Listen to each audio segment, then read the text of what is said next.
Hello, my name is Utoma Eji. Welcome to Becoming a Writer, my new YouTube channel. I'm so excited to have with us Paul Vasquez. He's the marketing director at Elimination Publishers. He's going to be sharing with us some great things about becoming a writer and more on the marketing side and getting started with writing. Why don't you go ahead and introduce yourself to us and maybe give us a little bit about how Elimination Publishers got started. Hi, my name is Paul Vasquez. I'm with Elimination Publishers. We're out of Spring, Texas, which is like a suburb outside of Houston. I've been working for Elimination Publishers for 10 years as the Director of Marketing. I do all the website development, marketing, email blasts. You've probably seen me at book tables all over the US. I do all the conferences. I do all the book tables for the conferences. Illumination Publishers was started by my boss, Tony Mulholland, back in 2006. He was the last employee of Discipleship Publications International, DPI Books, and then started his own publishing company. He'd been publishing for 40 years now, actually over 40 years. Started out in the Crossroads movement and then got hired into Boston. And then, like I said, he was the last employee. And then starting the new company, Illumination Publishers, he started with three main authors, Douglas Jacoby, John Oakes, and Gordon Ferguson. Three good authors to start with. Many periodicals that you have in your house by them. Can you also share the expectations that you typically kind of cover? I think you mentioned before there are like 5 different sections that you go through to kind of help authors kind of gather their thoughts.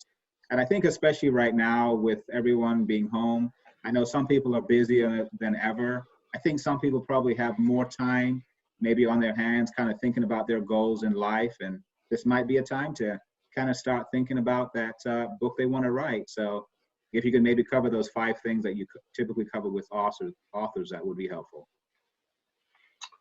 Yeah, first of all, I'd like to say that I will be slightly reading from my own teleprompter over here. Okay.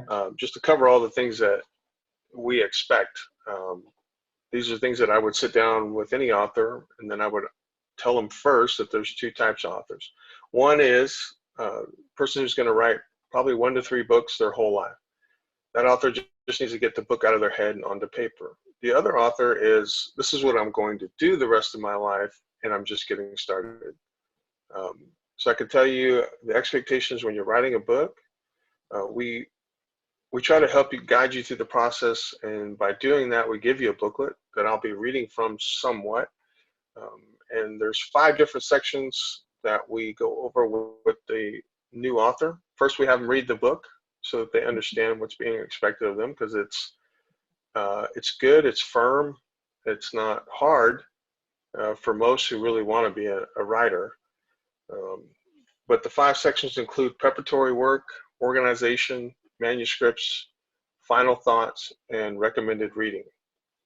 These are all written by Tony Mulholland and should be available down there. The idea, though, is that he's got 40 years of experience in this industry, in the publishing industry, in all aspects, and writing, reading, editing, and publishing, and researching. All the things that we'll be talking about and what it takes to actually be a writer. The first one is preparatory work. You have to write about what you're passionate about. Yeah. You know, what is it that moves your soul? Otherwise, you won't finish it. And some of you probably have not finished a book for that very reason. You need to write about a topic that really energizes you, that makes you want to write more about it. We understand that writing is not easy. I'll debunk the myth that you have to be inspired to be a writer. That's a myth. That's not true. Ask a writer.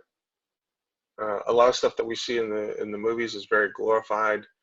A true writer doesn't wait to be inspired. They have deadlines. They have all these different things that they have obligations to. And guess what? It's not going to wait for you to be inspired. So it's hard work as well. If you believe that what you have to share will educate, inspire, or help someone, let that motivate you. That's important. Let me read that again. If you believe that what you have to share will educate, inspire, or help someone, let that motivate you. You need to actively write. I'll say that again. You need to actively write. Writers are not born overnight. They're not born with it. I could tell you just from working with 50 different authors, some are born writers, like Guy Hammond. He's a natural writer, funny, hilarious. But all the other authors, including Doug, if you read some of his first works, they were horrible. I'm just saying. He would tell you that too. We did 7 editions of Shining Like Stars. 7. Can I tell you 7? We've never done 7 of anything. And then we did another 8th, but had to recover it. Okay, anyway. Actively research. Okay, actively research. This doesn't mean borrow material from everybody. It means know what you're talking about.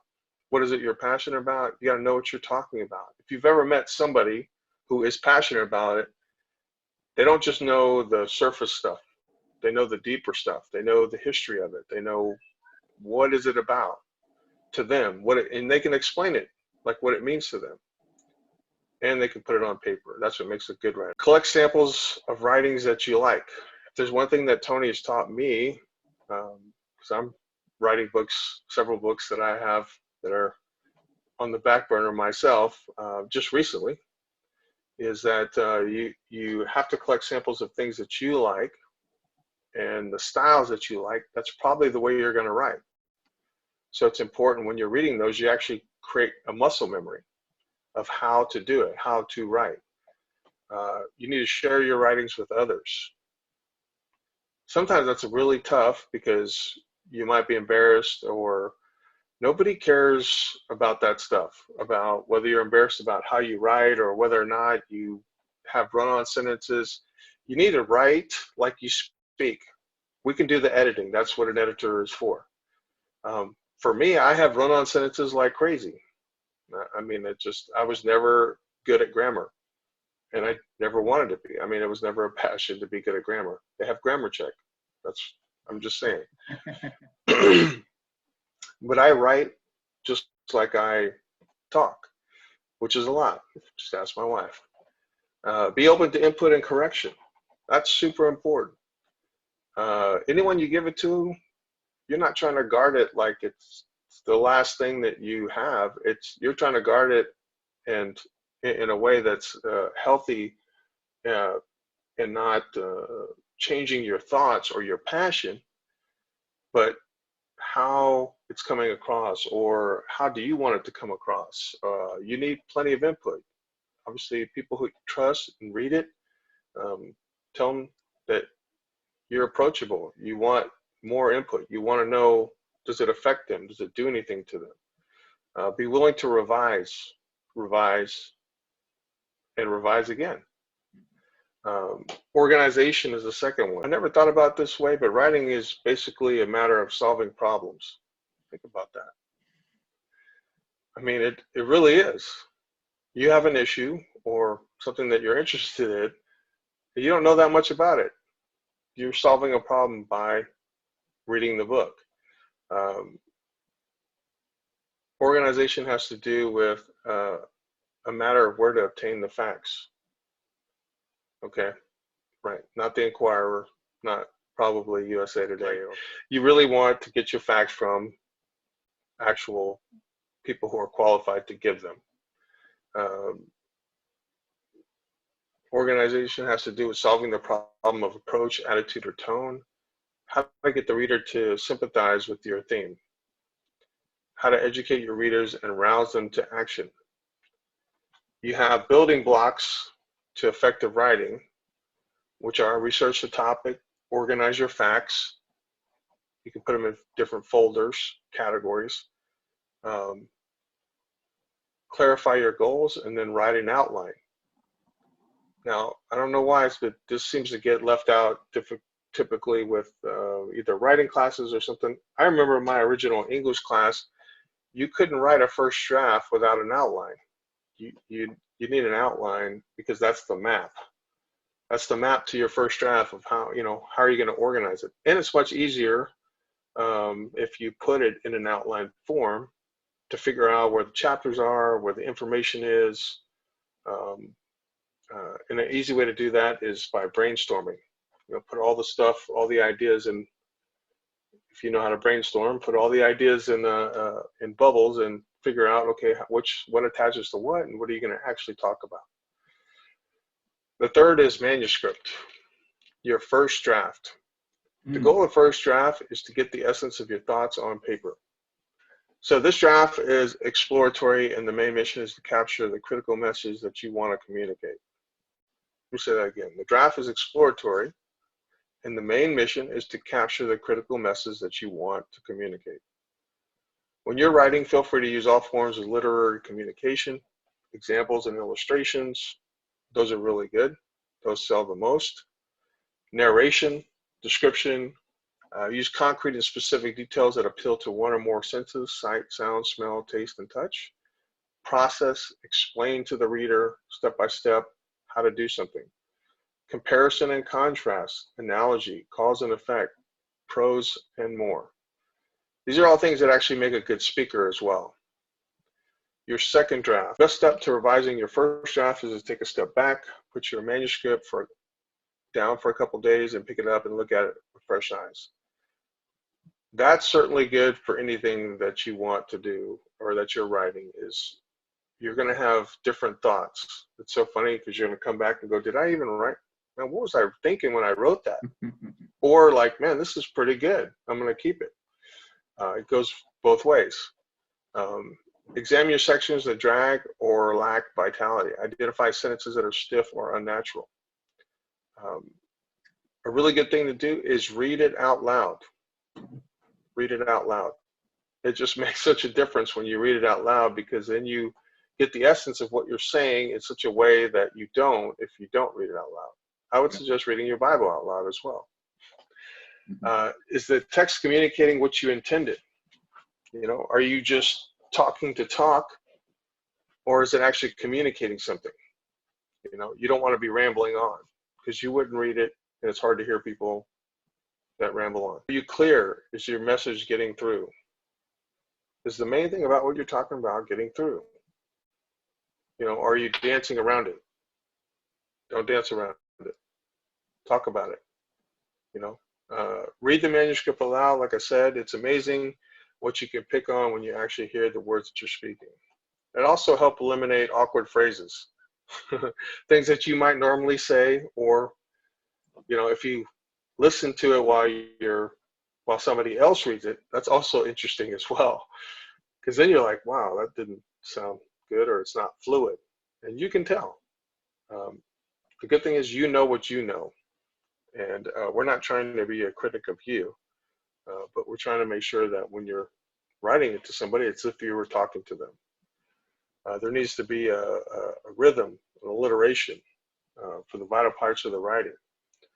Your final draft, as you begin your final draft, remember this is the one that you're going to present to the editors or publishers.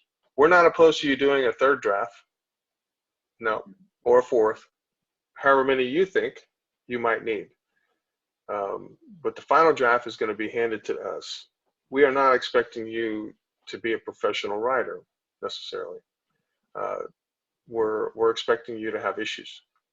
People that, I could just say this for a second, people that I know that we've gotten their book, they've had it professionally edited, so to speak, by the president of the English department at, name it, Yale, Harvard. These people aren't editors. We found literally, painted pages of red that our professional editors edited on every single piece of paper. We had to show them, because they paid also somebody else to perfect. I'm just telling you, we're not expecting that. We'll be able to do that. Your facts must be true and verifiable, and descriptions accurate. This is an easy one. They need to be true, verifiable. right? We all have opinions. And things that people have told us that we thought were true that might not be true, or that we can't find anywhere. You can't use that. Consistency of depth, and it needs to be fair, concise, similar treatment, and length of chapters. You don't want one chapter being 5 pages and the next one being 20. I could tell you those books, I don't necessarily skip the long chapters, but it's really hard to read through them once I've read through a short chapter right before it. Now, if it was after it, not so bad, but before it, it's kind of hard to read the second chapter if it's too long. Consistent tone. Okay, you can't be changing opinions or boats unless that's what the book is about. Try your best to have good grammar. I don't. I have lots of help though, because I work at a publishing company, but use Grammar Check. And there are also some really good grammar software out there. That's fairly inexpensive. Yes. The last one is final thoughts. Don't think that your manuscript will be the final word. You can never be satisfied with your first book because it's the worst one you'll probably ever write. True. I should quote that. It's true. I have many authors, Doug included, who's written over 40 books, that comes back and rewrites something, or we do a second edition, or because he's changed his thoughts on it, or they found out something new and he added 3 chapters to it. I could give you multiple examples. Or he got better as a writer. He did. He got much better, and he followed all the guidelines that we talked about, and then started refining his craft. But also, Doug is an avid reader. Like, you're talking like 3 or 4 books a week or more. Sometimes, so is Tony. What is the definitive word today will be the undefinitive word tomorrow. That's a good quote too, and very true. Writers who attempt to pursue every last fact will find themselves never settling down to write. Okay, I could tell you, if you look, I got a whole bunch of books behind me. There's a lot of material there. It'll bog you down if you don't be selective. And finding out what you want to convey will help you to be more selective. Okay, because you don't want to talk about everything. You want to be specific. Decide what part of the subject you want to cover and undertake that. If you try to cover everything, you will tire yourself out and your reader. Very true. Some of John Oakes' books, I just couldn't get through the whole thing. Most of them I could. Just saying, if you try to cover everything, okay, I already said that. When your excitement begins to ebb, the reader will be first to recognize it. Any piece of writing that gives the reader 1 or 2 new provocative facts or solutions that he or she didn't have before is successful. It's just 1 or 2. My dad used to always say that if I got one thing out of a 10,000-page book that saved me X amount, it's worth it. It's worth reading the book. Any piece of writing that you have, the idea is that it's going to keep on giving.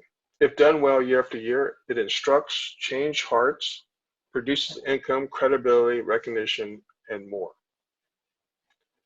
The 5th one is recommended reading. Now, he'll have that down there in a link. All the recommended reading. It's not 2 or 3 books. It's a lot. And then I got 1, 2, 3. 4, What are some of the key ones? I think On Writing Well was one. How to Write Communicating Ideas and Information by Herbert Meyer and Jill Meyer. On Writing Well by William Zinsser, Zinsser. The Craft of Research, The Elements of Grammar, The Writer's Book of Hope, Edit Yourself, a Manual for Everyone Who Works with Words, Elements of Style, and Writing with Power. And then websites, the Chicago Manual of Style.org, writersdigest.com, grammar.ccc.comnet.edu I'll include it in the notes. Yeah. grammar. Writingforward.com. Good deal. So thank you for asking, and thank you for doing this, Matoma. You know, I definitely appreciate it. I know as I'm working on my first book, which is going to be my worst book, as you said, I'm just trying to get it done. Not in a get it out the way, but I want to just, you know, keep going, keep moving along to get it completed, get it edited, and then move on to the next one. So I definitely appreciate what you shared. I do believe it's going to help people who are perhaps a little bit have a little bit of a slower time right now, and maybe they have been thinking about writing. So this is definitely some very useful information. And as you said, I will include the additional information in the show notes. So thanks again for your time, and you definitely have a great rest of the day.